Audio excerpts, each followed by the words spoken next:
In the next 30 minutes, we're stripping away the movie cliches and looking at what medieval Romans, the Eastern Roman Empire, the Byzantines, actually wore when they went to war. This wasn't the world of neat, identical uniforms. It was a rough mix of frontier raids, big set-piece battles, sieges, and non-stop arrow fire, so their armor had to be practical, repairable, and good enough to keep a soldier fighting after the first hit. We'll break down the core armor types you keep seeing in this era: padded coats, mail, scale, lamellar, and the later plates undercloth styles, like coats of plates and brigandines, plus where solid plate starts showing up. For each one, we'll keep it simple: what it is, what it protects well, what it struggles with, and which kind of Roman soldier would most likely be wearing it on a real battlefield. Number 1. The Kavadion. A medieval Roman soldier could have the fanciest metal armor in the world, but if he didn't have a proper padded coat under it, he'd feel every strap, every pinch, every punch of impact, and he'd be exhausted way faster than he needed to be. That padded coat is usually called the Kavadion in modern discussions of the Eastern Roman world, and even when the exact word shifts in different sources and centuries, the thing stays the same: a thick, quilted garment that's doing two jobs at once. Job 1 is comfort, because you can't march, ride, climb walls, or stand guard all day with bare metal rubbing your skin. Job 2 is protection, because padding absorbs shock in a way metal alone simply can't. Think of it like the difference between getting bumped through a winter jacket versus through a thin t-shirt. Same hit, totally different experience. Construction-wise, it's basically layers of tough fabric. Linen and wool show up a lot in the Mediterranean world, stitched together in channels and stuffed with whatever makes sense locally. Wool, cotton where available, scraps of cloth, even plant fibers. That stuffing matters because it spreads impact. A sword cut might be stopped by metal, sure, but a mace, a club, a heavy spear butt, or just the slam of bodies in a tight melee can still rattle you. Padding turns that sharp bang into a dull thump. That sounds like a small difference until you remember medieval battles weren't a quick movie duel. They were long stretches of fear, noise, running, pushing, and trying not to lose your footing while your heart's doing sprint speed. A Kavadion could be worn on its own by lighter troops too. Not every Roman soldier was a cataphract in a shiny shell. If you're an archer, a scout, a garrison guy, or someone doing fast raids and counter raids on the frontier, you might pick padded armor because it's cheap, it's warm, it's easy to repair, and it still gives real protection. Against glancing cuts and light missiles, good padding can genuinely save you. It won't make you bulletproof. Nothing does. But it buys you time and reduces injuries that would otherwise take you out of action. There's also a very practical supply angle here. Metal armor requires skilled smiths, a steady supply of iron, and time. A padded coat requires fabric, needles, thread, and patience. You can produce and maintain padded gear in places where you can't run a high-end armor workshop. That matters in an empire that's constantly fighting on multiple fronts: Anatolia, the Balkans, the eastern frontier, and needs troops who can gear up in a hurry. So even when people obsess over the shiny stuff, the padded layer is one of the most main armors in real life, because it's common, it's effective, and it's the foundation for everything else. And here's a detail that makes it feel very human. A padded coat is adjustable. If you lose weight during a campaign, if you gain weight, if you hand the coat down, if you wear extra layers in winter, it still works. Metal armor is picky. Padding is forgiving. That's why it sticks around forever in military history. Once you get used to wearing it, you don't want to go back. Now, once you've got that base layer, medieval Roman armor choices start to look like, what do we put on top, depending on role and budget? And that's where the classic metal types come in, starting with the one that refuses to disappear for over 1,000 years. Number 2. Mail Lorikion. Mail is the workhorse. In Roman tradition, it's often described with terms connected to lorica hamata, and in later medieval usage, you'll hear Lorikion used in Greek contexts. But the everyday idea is simple: a shirt made of interlinked metal rings. If you've never handled mail, the easiest way to picture it is metal fabric. It drapes, it flexes, and it moves with you in a way solid plates don't. That flexibility is exactly why it stayed relevant across so many centuries of Roman warfare, from the old imperial legions all the way into the medieval world where the Eastern Romans were fighting steppe archers, Arab cavalry, Bulgars, Normans, Crusaders, and later Turkish armies. Mail's biggest strength is how it handles cuts. A slashing blade wants to slice through something. Mail forces it to either break rings or give up and slide away. Good mail, meaning tight ring patterns and strong rings, often riveted rather than simply bent closed, can be extremely hard to defeat with ordinary sword swings. That's why you'll see so many battle accounts across medieval Europe and the Mediterranean, where swords keep showing up even when armor gets better. Swords are still useful, but armor forces you to change how you use them. Against an armored opponent, you're not just swinging for the kill. You're looking for openings, weak points, and moments where you can control the fight. Mail isn't perfect though, and pretending it is leads to bad history. Thrusts are a bigger problem than cuts. A spear point, a narrow dagger, or anything designed to concentrate force can push into the gaps or burst rings if the mail is light or poorly made. That's why the padded Kavadion from number 1 matters so much. Padding doesn't just make mail comfortable, it helps it perform. Even if a point doesn't fully punch through the rings, it can still drive the mail into your body. With padding underneath, you turn ring-shaped bruises and cracked ribs into, "I'm sore but still fighting." That's a huge difference. Mail also needs maintenance. You wear it in sweat, dust, rain, and sometimes salty coastal air. It wants to rust, and once rust starts, it's like a bad habit. It spreads. Soldiers cleaned mail with oil, cloth, sand, and whatever abrasive grit they had. They also repaired it constantly. Rings pop, rivets fail, and sleeves tear at the elbows because that's where movement stresses it. But that repairability is a secret advantage. If you dent a solid plate, fixing it can be a specialized job. If you damage mail, you can replace rings and patch holes with basic tools. It's slow, but it's doable almost anywhere. In medieval Roman service, mail shows up in different levels. Some troops might have a shorter mail shirt, others a longer one that covers more of the thighs. Some have long sleeves, others shorter sleeves for easier movement. And then you get add-ons. A mail coif, hood, to protect the head and neck, a mail collar, or a mail curtain attached to a helmet. The neck area matters a lot because it's both vulnerable and constantly exposed when you turn your head. The Romans knew this the hard way because their enemies loved archery and loved fast attacks. What's also worth saying out loud is cost. Mail is labor heavy. Even if the raw iron isn't rare, turning it into thousands of uniform rings and assembling them takes time. That usually means better mail is a sign of a better equipped soldier. Professional troops, veterans, wealthier cavalry, or units backed by stronger supply.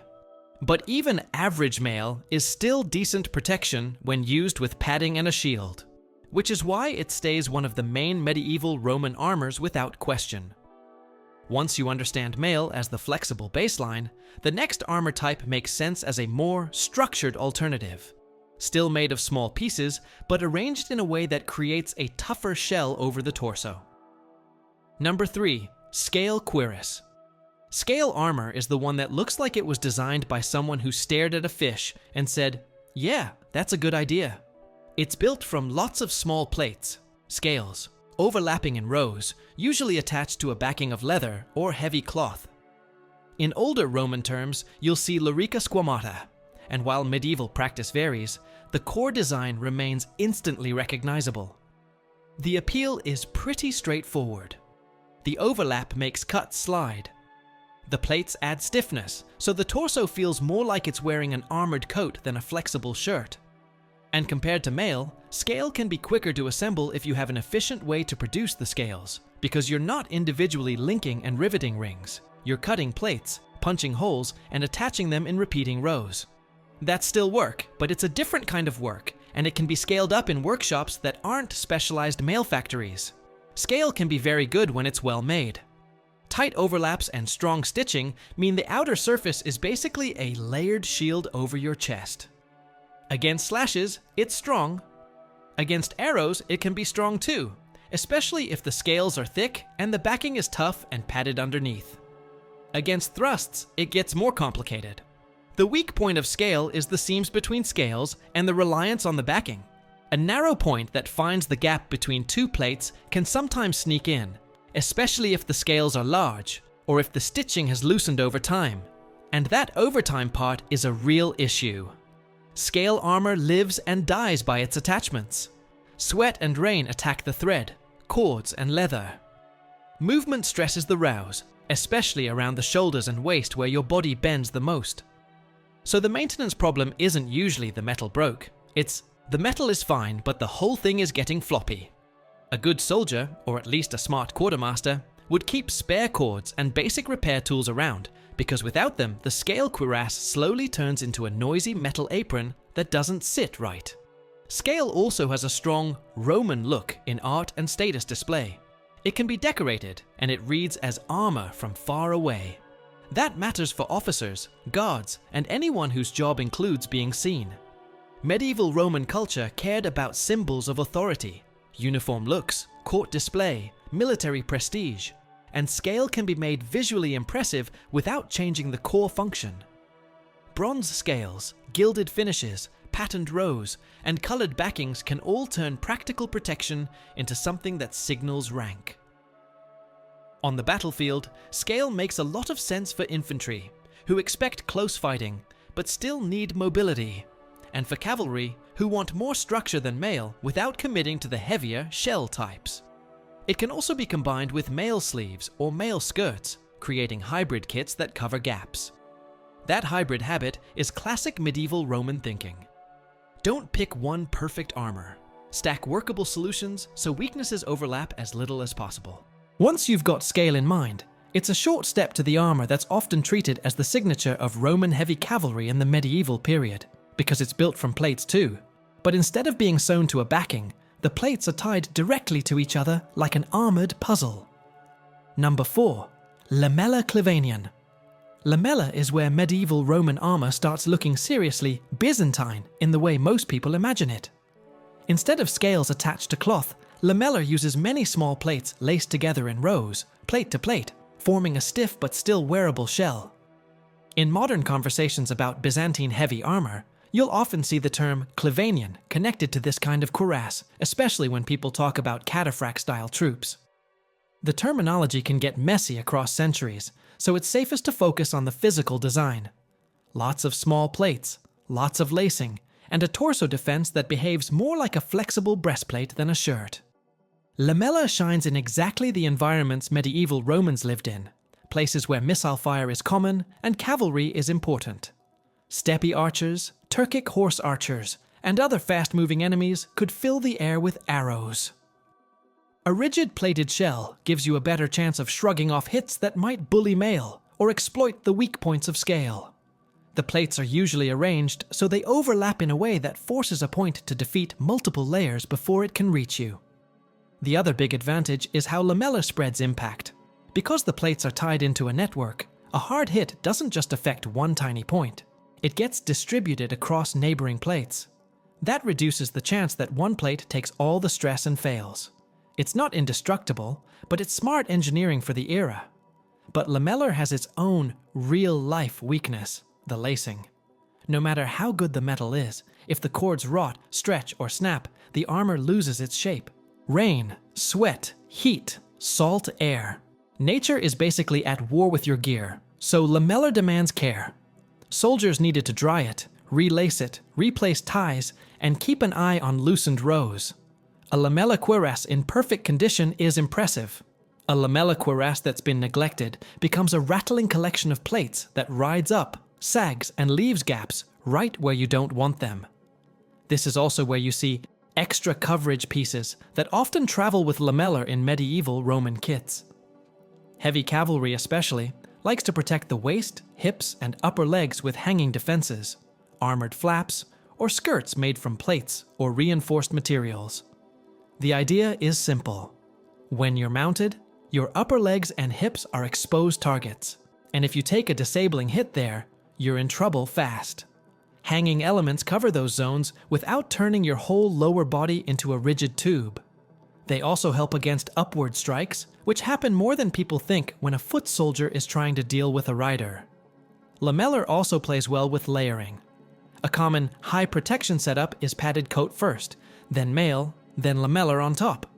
That sounds like a lot, because it is a lot, but heavy cavalry wasn't meant to be casual.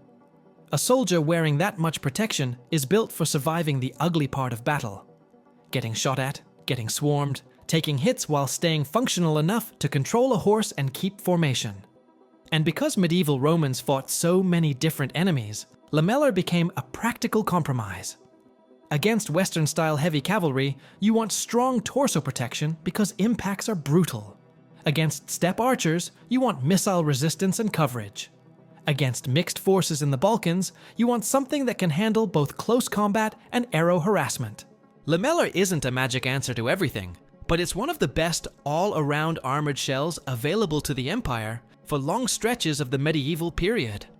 Once you've seen lamellar, another armor type starts to make sense as a close cousin. Still based on plates, and still aiming for stiffness, but built from longer strips rather than lots of small tiles. It's less famous, but it shows up enough in reconstructions and descriptions that it's worth treating as its own main category. Number 5. Banded laminar armor. Banded armor, often described as laminar, meaning built from strips, works on a simple idea. Instead of using tiny plates like lamellar, you use longer horizontal bands that wrap the torso in layers. If that makes you think of the old imperial segmented armor from movies, you're not crazy. But medieval Roman banded armor isn't just a copy of early imperial Lorica segmentata. It's more like the same basic logic returning in different ways. Strips, overlaps, and a torso shell that's stiffer than mail, and often quicker to assemble than perfect fitted plate. Why bother with bands at all? Because bands make a strong surface that encourages blows to glance off, and they can be very efficient at stopping cuts and softening impacts. A sword swing that lands on a curved band tends to skid. Arrows and bolts have to deal with layered metal edges rather than a single flat surface. And when bands overlap properly, they create multiple steps a point has to defeat before it can reach the body. Banded armor also has a certain tactical vibe that fits the medieval Roman world. If you're doing disciplined cavalry work, moving in formation, using lances or spears, pushing through chaos, you want a torso defense that stays put and doesn't sag. Mail can hang and shift. Banded armor holds its shape better. That makes it feel more stable when you're riding hard or when you're twisting at the waist to strike. The downside is flexibility. Bands don't move like mail. They move like bands. You can breathe and fight, but the armor has a more rigid personality. That can be tiring over long distances if the fit isn't good, and it can be awkward if you need extreme torso bending. Medieval Romans solved some of that by combining banded sections with softer components. Padding, mail at the joints, hanging flaps at the waist, so you get protection where it matters and mobility where you need it. Maintenance-wise, banded armor sits between lamellar and plate. It has fewer lacing points than lamellar, but it still relies on straps, hinges, or fastenings that can fail. The good news is that bands are replaceable. If one strip gets damaged, you can swap that strip. The bad news is that a bad fit is hard to ignore. With mail, you can get away with a lot because it drapes. With banded armor, if it pinches your shoulders or rides up when you sit a saddle, you feel it constantly. Soldiers are great at complaining, and this kind of armor gives them plenty of reasons.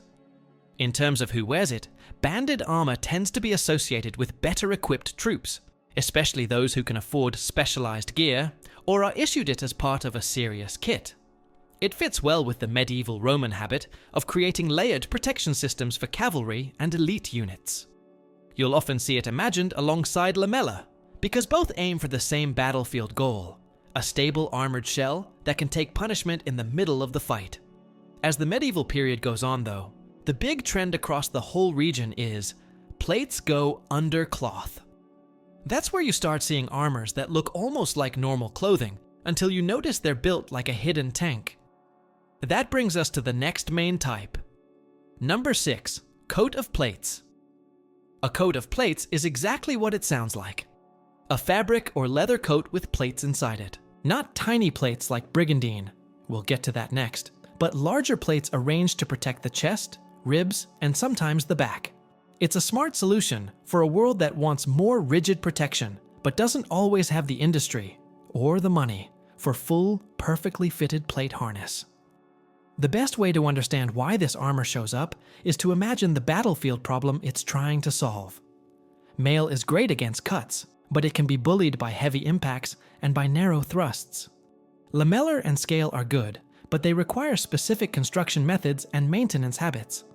A coat of plates gives you a rigid barrier over the most important area, your torso, while keeping a lot of flexibility at the shoulders and hips. It also plays nicely with existing gear. You can wear it over a padded Kavadion, you can wear it over mail, and you can combine it with a helmet and shield without changing your whole fighting style. For medieval Roman soldiers, especially in later centuries when contact with Western Europeans became constant, through diplomacy, trade, mercenaries, and conflict, this kind of armor makes a lot of sense. It's the sort of thing that can be adopted, modified, and produced locally once the concept is understood. And it fits the Empire's practical mindset. Take what works, adapt it, and don't worry too much about whether it came from your tradition or someone else's. A coat of plates also has a social advantage. It doesn't always look like metal armor from a distance. Depending on the outer fabric, it can read as a heavy garment. That matters in cities, on the road, and in situations where you don't want to look like you're starting trouble just by walking into a market. Medieval Roman life included a lot of garrison duty, travel, and guard work, not just open field battles. Gear that blends into normal clothing, at least a little, has real value. Performance-wise, coats of plates are especially useful against impacts. Those internal plates distribute force. If someone hits you hard with a mace, an axe haft, a heavy spear, or even just a shield slam, the plates stop your torso from taking the full concentrated blow. You still feel it, but it's the difference between "that was scary" and "that cracked something." Against arrows and bolts, a coat of plates can also be a major upgrade, especially when paired with padding, and maybe mail underneath. The weak points are the usual suspects: joints and seams. The armpit area, the sides, the neck, and the lower belly are harder to cover perfectly without limiting movement. That's why soldiers often pair a coat of plates with mail sleeves, mail skirts, or simply strong shield work. No armor is a complete bubble, and medieval Roman gear is all about using combinations that cover each other's weak spots.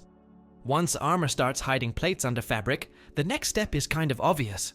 Make the plates smaller, use more of them, and turn the whole thing into a flexible plated jacket that moves better than a big plate coat. That's where brigandine-style armor comes in. Number 7. Brigandine jacket. Brigandine is like the high-resolution version of a coat of plates. Instead of a handful of larger plates, you get many smaller plates riveted inside a fabric or leather jacket. From the outside, you often see rows of rivet heads, sometimes arranged in neat patterns.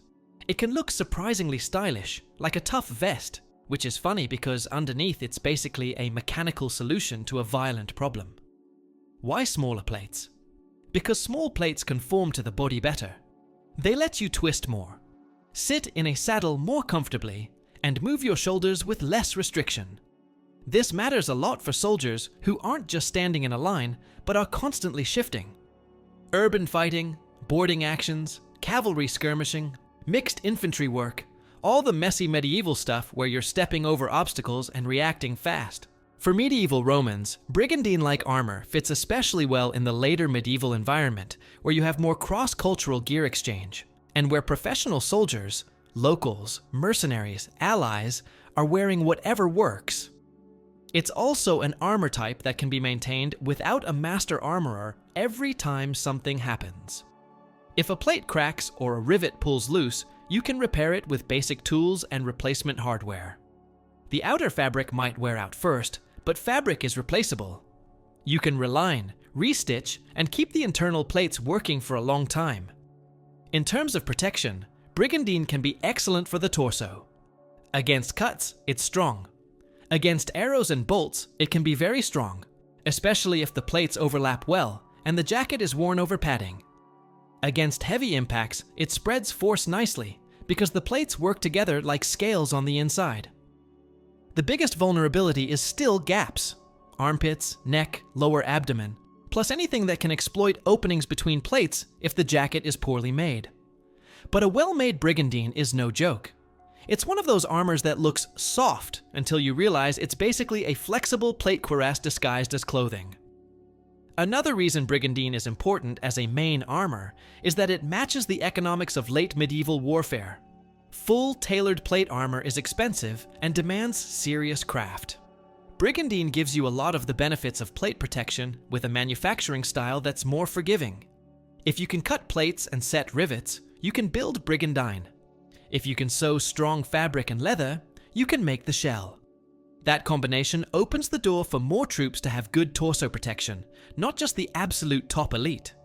In a Roman military context, that matters because the later medieval empire often had to stretch resources, rely on regional forces, and make smart choices about what could be issued widely. You might not outfit everyone like a Western tournament knight, but you can absolutely get a lot of soldiers into plated jackets that improve survival dramatically in the most lethal zone of the body.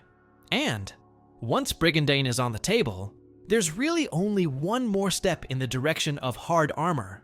Stop hiding plates as separate pieces and start wearing a single solid plate over the chest and back. Even if it's not a full head-to-toe harness, that torso plate becomes the ultimate upgrade for certain medieval Roman troops. Number 8. Solid plate cuirass. A solid plate cuirass, usually a breastplate, often paired with a backplate, represents the most rigid, modern kind of medieval armor protection for the torso. In the later medieval world, especially as Western European armor making gets very advanced and trade networks move equipment across the Mediterranean, solid torso plates become more available, more desirable, and more influential. For medieval Romans, you tend to see this kind of armor most with elites, professional soldiers who can afford it, guards tied to important cities and rulers, and cavalrymen who need maximum survivability in close combat. The reason is simple: a single shaped plate is extremely good at turning a weapon's force into a glancing blow. Curved metal is a cheat code. A straight-on hit wants to land flat. A curved plate makes it slide. Even when it doesn't slide, that rigid surface spreads impact across a larger area than mail can. Against cuts, it's excellent. Against many thrusts, it's excellent, especially if the plate is well made and worn with padding. Against arrows and bolts, it can be a major upgrade over earlier styles, though nothing is guaranteed, and the details always matter: angle, distance, draw weight, and where the hit lands. What solid plate doesn't do by itself is protect the whole body. That's why medieval Roman use often looks like a torso core, with flexible armor around it. You might see a breastplate worn over mail, so the mail covers the armpits and the gaps at the sides. You might see a plate over a padded coat with mail at the neck. You might see partial plate pieces, like shoulder protection or forearm guards, added depending on how rich the soldier is and what his role demands. This is the part people sometimes misunderstand. Adopting plate doesn't instantly turn an army into identical full harness knights. More often, it creates mixed kits where the plate is the centerpiece and everything else fills in the tricky spots that plate can't cover without becoming bulky. Solid plate is also a statement of logistics and craft. You need skilled armorers to shape plates that fit and don't trap you. A breastplate that's too tight makes breathing miserable. One that's too loose shifts around and can be dangerous because it doesn't sit where it should when you move. So plate armor pushes you toward better workshops, better fitting, and more specialized maintenance. That's one reason it's more common among those who have access to stable supply and money. In late medieval Roman warfare, sieges, city defense, sudden raids, cavalry clashes, and hard fights where a small professional corps might be doing the most important work, a solid cuirass is a practical advantage. It's not about looking fancy. It's about staying alive and staying effective when the fighting gets close and chaotic.